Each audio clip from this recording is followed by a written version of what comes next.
Good day, good morning. My name is Christian. I'm a pastor at Hope Lutheran, bringing you just a word from the heart of hope, devotional word coming out of Scripture. Has anyone ever been in the position where it is a gorgeous, sunny spring day? There's a little bit of chill in the air, but it's just beautiful. I could hear the kids yelling, screaming, playing at the playground. The birds are singing, and yet then you find yourself inside frustrated or just not quite okay.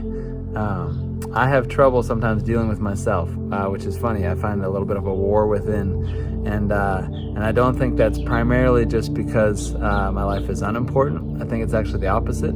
I find that we as humans have severely underestimated the importance of what we were made for, made in the image of God with immense power and dignity.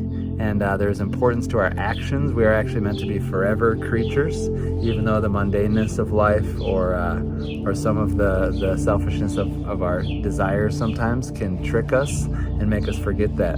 But as we kind of enter into that importance, you find, wow, there is actually complicatedness to being human. There are complications of humanness. And one of those is that I don't always desire the things I ought to, and I can't always get the things that I do want.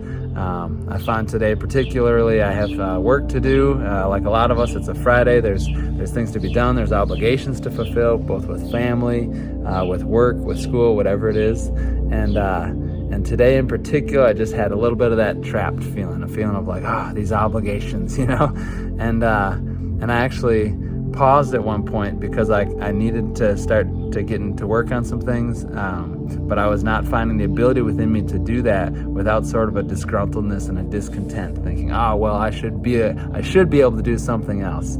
I do have desires that are in some ways selfish. Some are reasonable, ways I would like to spend my time outside of obligations.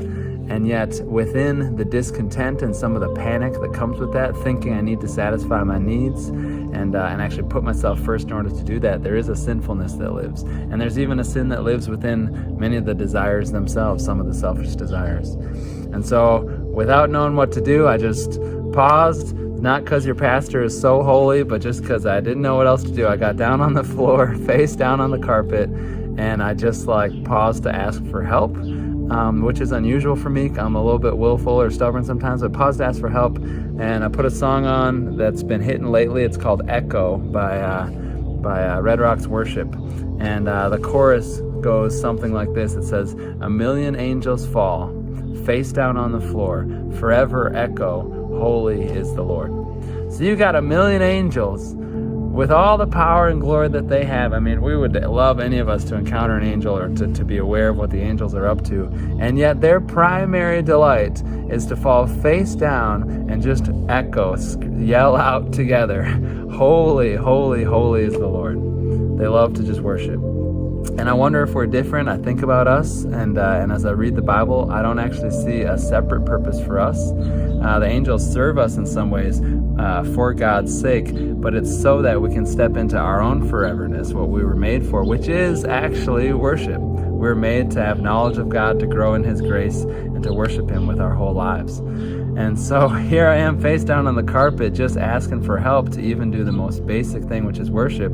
And in the process, I'm finding myself actually pausing and worshiping. There's a scripture that says, "Humble yourselves under the mighty hand of God, and He will exalt you in due time." I think it's a crucial scripture. And after that verse, it actually says to cast your cares upon Him, for He cares for you. So there is a way of living that this world will not teach you, a way of living that your own desires of your heart won't really teach you, though they may point you beyond yourself to it. And that is to actually pause, sometimes actually face down on the floor, and echo, "Holy is the Lord, humble I will worship," and you ask Him for what you need instead of just seeking to take it for yourself or walking in the discontent and the panic of fulfilling obligations mindlessly and feeling trapped by it. There is a Lord who cares about you, and He would love to lead you through this life. I pray that He has a chance to do that today. On this beautiful spring day, today's the day to step into His grace for you. So God bless you. I pray that you walk in worship today.